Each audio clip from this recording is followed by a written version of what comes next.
I am quite excited to get into this. After waiting for what seems like forever, I can finally check out our latest LLR units, which is Vargas. Look at this guy. Dude looks evil. Like, dude changed. What happened to him? Did something like happen to Amelia and now he's all like crazy looking? And before we start this video, videos like these are typically like my first reaction to them, pretty much. I know I'm quite behind on the latest CN news, and I'm trying my best to slowly catch up, so I get it.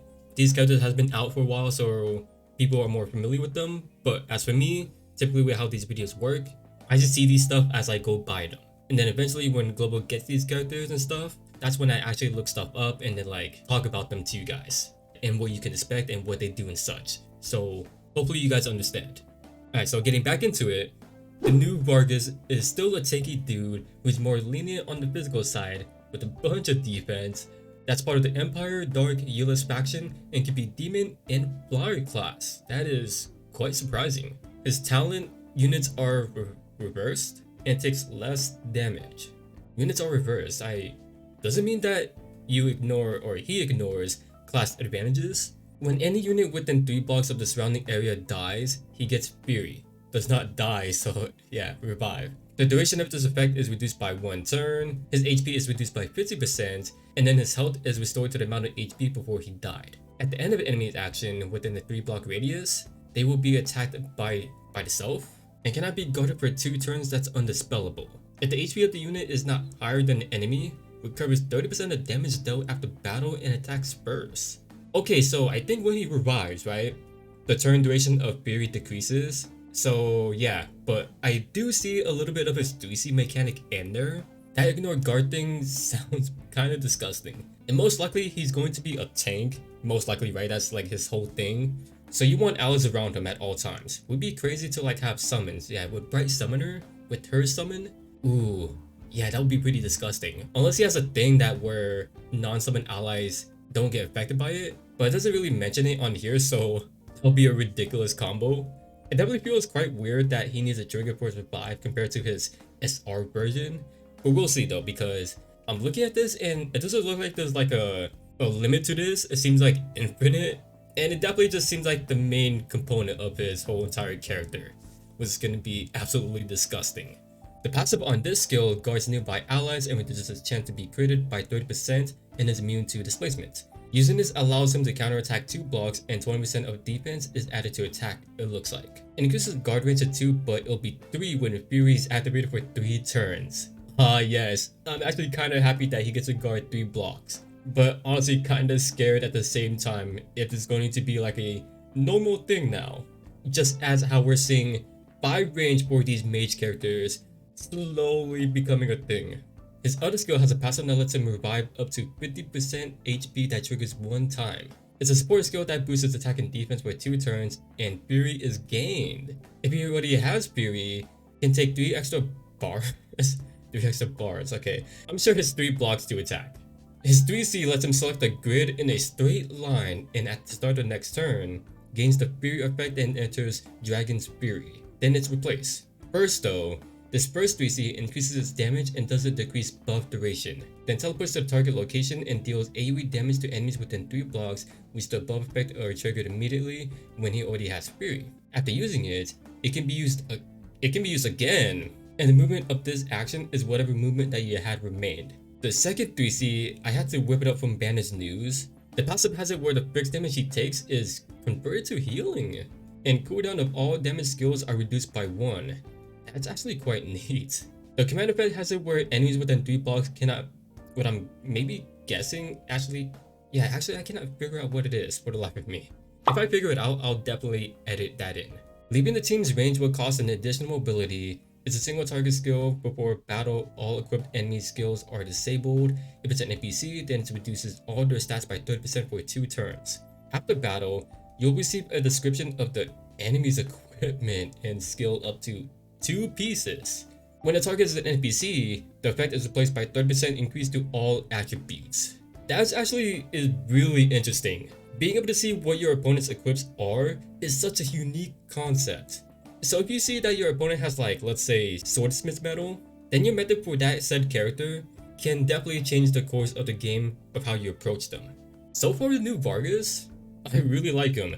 He's this mix of a strong tank and DPS. We still see his multiple revive mechanic, that self-healing is gonna go crazy too, and the 3-range guard. It has always been a thing with him except for the self-healing thing, but definitely this will allow him to revive multiple times, which is nutty. Like, I'm reading it again and doesn't really look like there's like a limit to this. Doesn't really say that, so definitely it's gonna be like the main core mechanic of him.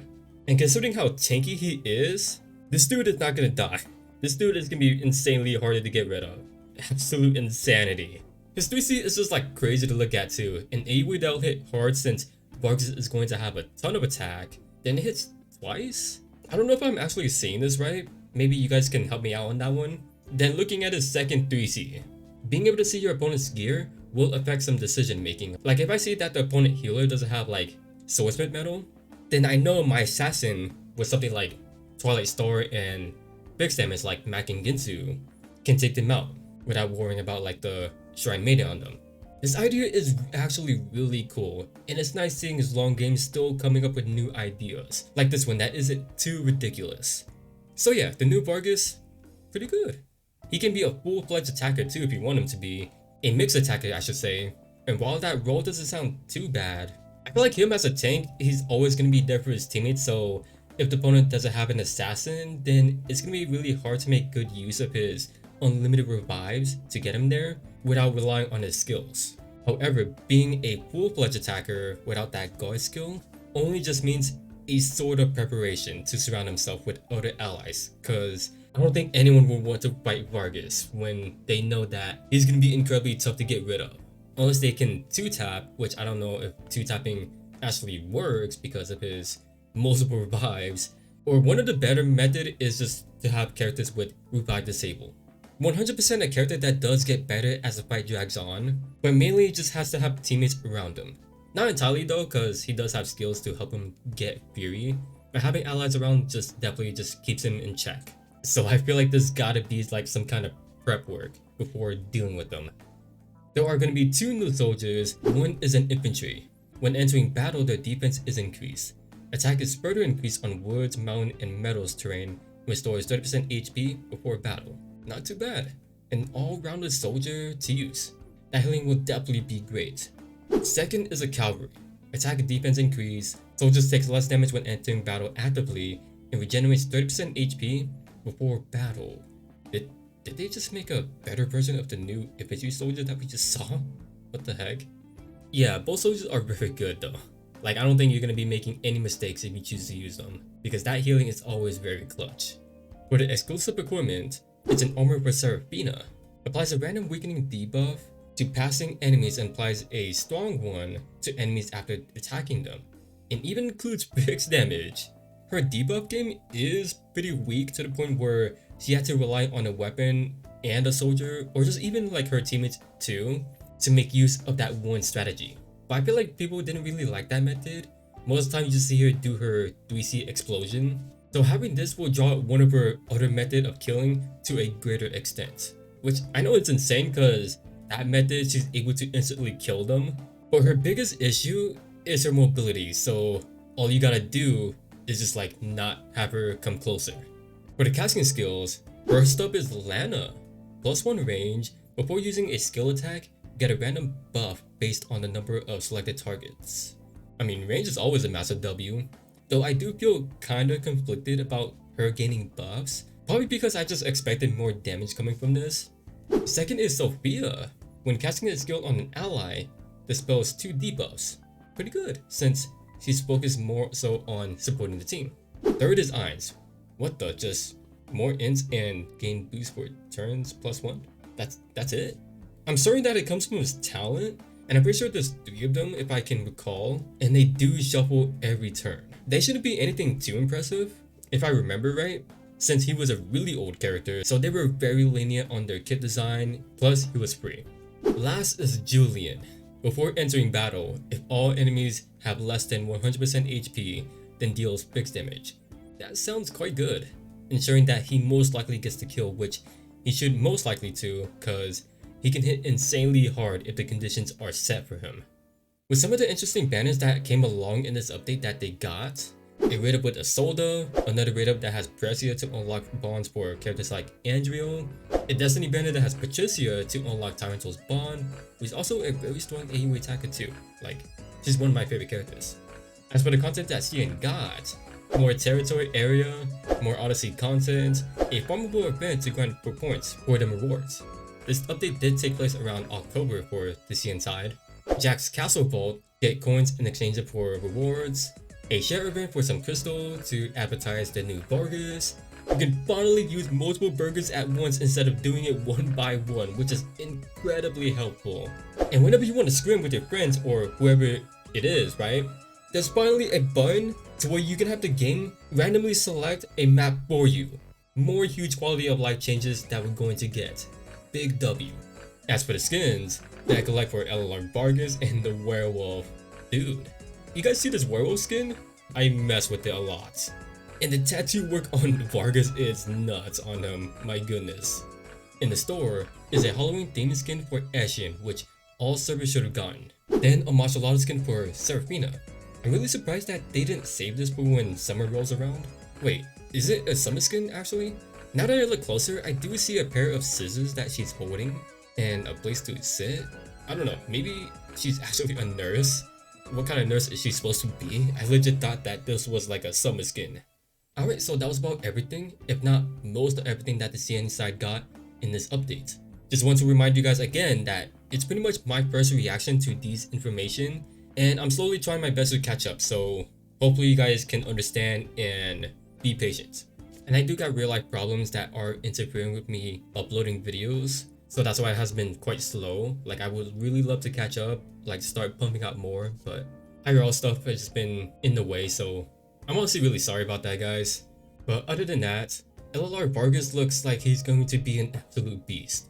Unlimited revives? It's disgusting. Like, I can see this guy being like a very high pick. Even in PvE too, like, I feel like he's going to be insanely busted. A tank that just won't die? Who would want to miss out on that? Way better than Z2 cause at least he can die easily. Vargas is actually a tank, so he wants to survive stuff. And nonetheless, he's also a hybrid DPS. But one thing I will say about this whole thing is that it has been 6 months since the last LLR unit by this point. And I'm really glad that they're going this route. Looks like they actually like heard me from the last, I think it was the Bright Summoner video, because it was one of my major complaints when she came around. And I feel like with this kind of pacing, it would be a lot more healthier to the game in my opinion, since these LLR units have been ridiculously insane. I mean, just take a look at Bright Summoner. She is insane, but balanced insane if you get what I mean. I guess a better example would be Icemelda. Icemelda, who can constantly freeze, broken if you're not prepared to face her, broken in PvE in general. Then we have Vargas, the new Vargas, a hybrid tank and DPS that just won't die. Like in PvP, you definitely just want a character who can revive disable in order to handle him. Otherwise, it will just be chipping away at his life, and that doesn't seem like the best approach, since he can get them back pretty regularly. PvE, busted. So yeah, definitely a character that everyone should look forward to. But that's all I got. If you guys did enjoy this video, feel free to like, subscribe, want to see more, and feel free to let me know down in the comments how you guys feel about LLR Vargas or anything else in this update. And I will also try my best to try to upload more.